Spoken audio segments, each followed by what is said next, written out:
तो महापंचायत पर अब तक की सबसे बड़ी खबर ये कि जिला प्रशासन ने महापंचायत को परमिशन नहीं दी, इजाजत नहीं दी है। महापंचायत पर अब तक की सबसे बड़ी खबर यह है कि क्या यह महापंचायत हो पाएगी या नहीं, क्योंकि जिला प्रशासन ने इस महापंचायत को करने के लिए इजाजत नहीं दी है, जो इजाजत बहुत जरूरी होती है। और ये सवाल आपसे थोड़ी देर पहले मैं अपने सहयोगी कुलदीप पठानिया के जरिए समझना चाह रहा था कि क्या इसकी इजाजत ली गई, इजाजत ली गई तो कितने लोगों को इजाजत मिली है, और ऐसे में अगर इजाजत नहीं ली गई है तो फिर ये महापंचायत कैसे संभव है वहां पर हो पाना, और अगर इजाजत नहीं दी गई है प्रशासन की तरफ से तो इसके पीछे क्या कारण दिए गए हैं। इजाजत दी गई है तो किन शर्तों के साथ में इजाजत दी गई है, कितने लोग उसमें शामिल होंगे। हमारे सहयोगी जुड़ेंगे हमारे साथ में, लेकिन इस वक्त ऐसा लग रहा है कि इस महापंचायत पर ग्रहण लगता हुआ दिखाई दे रहा है, क्योंकि अगर प्रशासन ने इजाजत नहीं दी है इस महापंचायत की तो फिर ये पंचायत, ये महापंचायत या किसी भी तरीके की पंचायत होगी कैसे।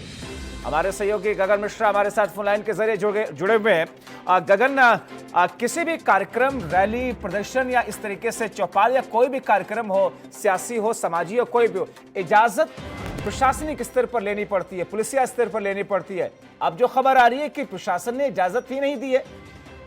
देखिए जब्बार, क्योंकि पश्चिम उत्तर प्रदेश में इस समय माहौल काफी खराब है, और दूसरी बात कोविड के चलते वैसे भी किसी सामूहिक कार्यक्रम की अनुमति नहीं है। जब जयंत चौधरी हाथरस जाते हैं वहां पर लाठीचार्ज होता है, उसके कुछ घंटों बाद ही वो महापंचायत का ऐलान कर देते हैं कि हम 8 अक्टूबर को अब हमारी मुलाकात मुजफ्फरनगर में होगी। यानी कि इतने अल्प समय में जिला प्रशासन की तरफ कोई प्रकार की अनुमति के लिए नहीं भेजा होगा कि हमें अनुमति दी जाए। पहला कारण यह है कि कोविड चल रहा है, कोविड में इतने लोगों को इकट्ठा होने की अनुमति नहीं है। दूसरा, क्योंकि हाथरस में जिस तरह से साजिश रची गई है, हाथरस के साथ साथ पूरे पश्चिमी उत्तर प्रदेश में एक साजिश रची जा रही थी सामुदायिक और सांप्रदायिक दंगे कराने की, तो उसको लेकर भी हाई अलर्ट पे है। डीजीपी मुख्यालय से साफ तौर पे कह दिया गया है कि पश्चिमी उत्तर प्रदेश में सतर्कता बरते हैं अधिकारी।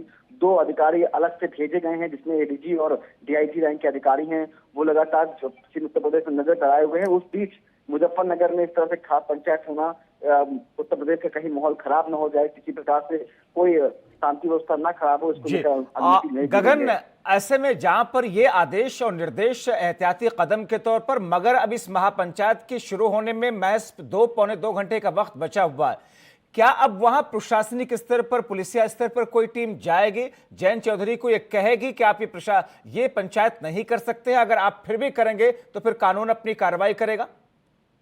देखिए बिल्कुल, जहां पर ये कार्यक्रम होना है वहां पर पहले से ही काफी संख्या में पुलिस बल तैनात है।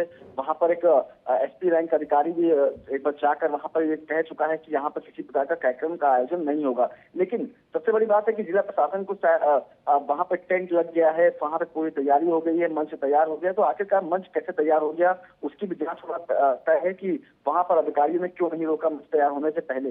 दूसरा, जयंत चौधरी के साथ साथ बाकी जितने भी नेता हैं, चाहे वो किसान यूनियन के नेता हों या फिर समाजवादी पार्टी और कांग्रेस के नेता हों, उनको भी कहा गया है कि आप लोग वहां पर न जाएं, क्योंकि प्रशासन ने किसी प्रकार की अनुमति नहीं दी है इस तरह की पंचायत होने की या फिर किसी प्रकार के कार्यक्रम होने की। तो साफ तौर पर सबको बताया जा रहा है, अगर नहीं मानते हैं तो इनके खिलाफ मुकदमा दर्ज किया जाएगा। साफ तौर पर कह दिया गया है डीजीपी मुख्यालय की तरफ से किसी प्रकार का इस तरह से कोई कार्यक्रम नहीं होने दिया जाएगा। खासतौर इस दौर में जब 2 बड़ी चुनौतियां हैं, पहली चुनौती कोविड की, दूसरी चुनौती कोई शांति व्यवस्था ना खराब हो, सद्भाव बना रहे जी, और दोनों ही बहुत महत्वपूर्ण चुनौतियां हैं, क्योंकि एक जिस तरीके से साजिश का खुलासा हुआ है वेबसाइट के माध्यम से, ऐसे में उस परिप्रेक्ष्य में भी और कोविड के परिप्रेक्ष्य में ये बड़ा कदम है। संक्षेप में जानना चाहेंगे गगन, ऐसे मौकों पर आमतौर पर जो नेता शामिल होने वाले होते हैं उनको कई बार उनको हाउस अरेस्ट कर दिया जाता है। जब राहुल गांधी पहुंच रहे थे हाथरस दूसरी बार तो अजय कुमार लल्लू को उनको हाउस अरेस्ट कर दिया गया था।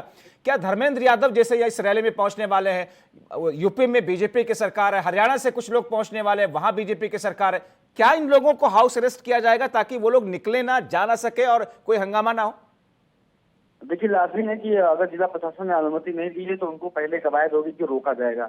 अगर नहीं रुकते हैं तो जो भी नेता मुजफ्फरनगर पहुंच चुके हैं वो जहां पर रुके हुए हैं वहां पर उन्हें समझाया जाएगा जिला प्रशासन और पुलिस जी। प्रशासन की तरफ से। अगर वो नहीं मानते हैं तो उन्हें जरूर जहां पर वो हैं वहां पर उन्हें हाउस अरेस्ट कर दिया जाएगा या फिर उन्हें वहां उस इलाके से बाहर जी। नहीं निकलने चलिए दिया जाएगा। गगन, आप निगाह बना करके रखें क्योंकि अब अगले 1.5 घंटे के भीतर भीतर क्या होने वाला है ये तो अभी आने वाला वक्त तय करेगा। क्या आसानी से इस फरमान को पुलिस प्रशासन की तरफ से जो दिया गया है जयंत चौधरी मानेंगे, या जयंत चौधरी इसे भी एक मुद्दे के तौर पर भुनाने की कोशिश करेंगे कि देखिए साहब, हमें तो पंचायत भी करने नहीं दी जा रही, हमें अपनी आवाज भी रखने नहीं दी जा रही है।